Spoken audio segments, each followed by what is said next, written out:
Halo, perkenalkan nama saya Agi Andriansa dari Universitas Lingga Buana.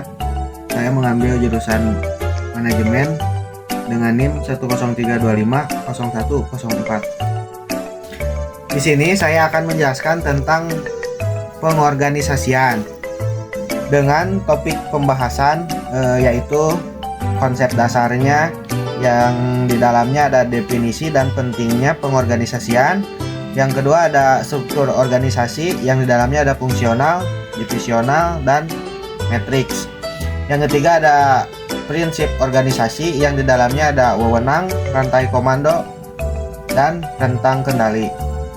Yang terakhir ada implementasi yang di dalamnya ada delegasi dan sentralisasi versus desentralisasi.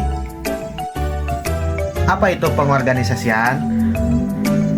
Definisi pengorganisasian adalah proses mengatur dan mengalokasikan pekerjaan, wewenang, dan sumber daya di antara anggota organisasi untuk mencapai tujuan secara efektif dan efisien. Nah, mengapa pengorganisasian penting?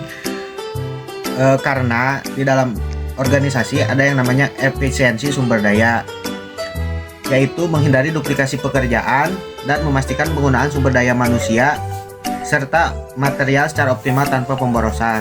Yang kedua ada kejelasan peran. Setiap anggota tim mengetahui dengan jelas tugas, tanggung jawab, dan siapa mereka harus melapor. Yang ketiga ada koordinasi efektif, yaitu menciptakan hubungan kerja yang harmonis antar departemen, meminimalkan konflik, dan mempercepat pengambilan keputusan. Selanjutnya ada prinsip utama pengorganisasian.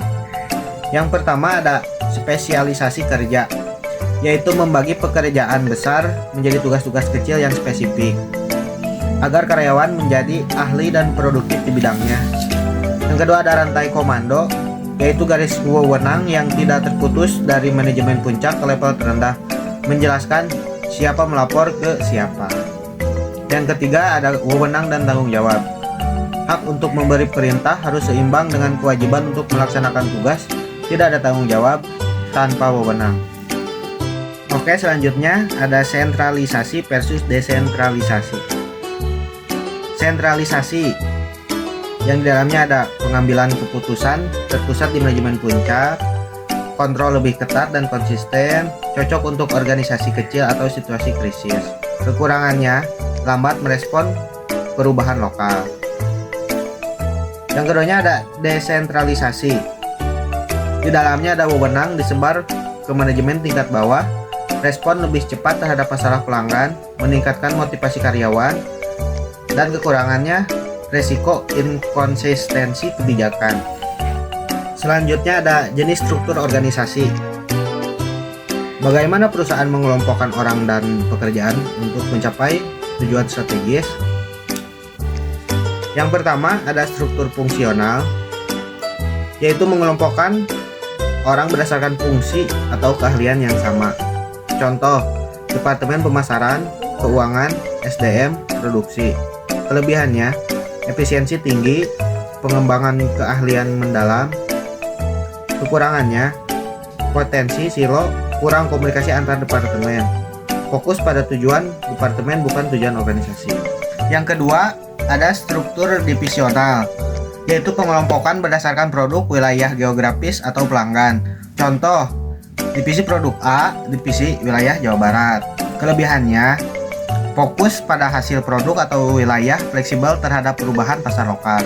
Kekurangannya, duplikasi sumber daya, semisal setiap divisi punya marketing sendiri, biaya lebih tinggi. Ketiga, struktur matriks, yaitu kombinasi struktur fungsional dan divisional. Karyawan memiliki dua atasan. Itu kelebihannya, penggunaan sumber daya sangat efisien, fleksibel untuk proyek kompleks.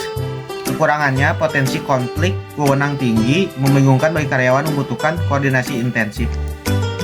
Proses pengorganisasian. Yang pertama ada identifikasi, yaitu menetapkan tujuan dan mengidentifikasi pekerjaan yang harus dilakukan. Yang kedua ada pembagian, yaitu membagi pekerjaan menjadi tugas-tugas spesifik.